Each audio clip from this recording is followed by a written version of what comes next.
عمرك جه في دماغك ان انت تعرف عقب سيجارة يعني ايه بالانجليزي؟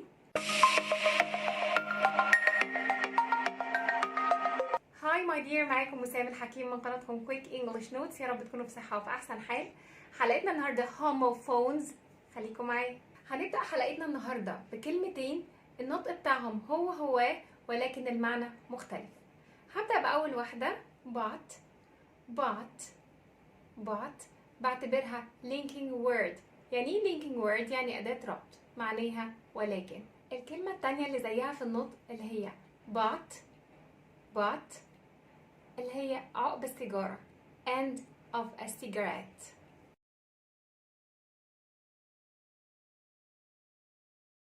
معانا كلمتين تاني شبه بعض جدا. أول كلمة فيهم bus. احنا عارفين يعني ايه bus اللي هي vehicle، أتوبيس. الكلمة التانية bus معناها قبلة أو تقبيل. بكده نكون خلصنا حلقتنا النهارده. يا رب اكون قدرت افيدكم واستفاد من الفيديو. ما ينساش يدعمني like, share, comment and subscribe to my channel. Don't forget my pages on Facebook, Twitter, Instagram and TikTok. Thank you for watching. Bye bye.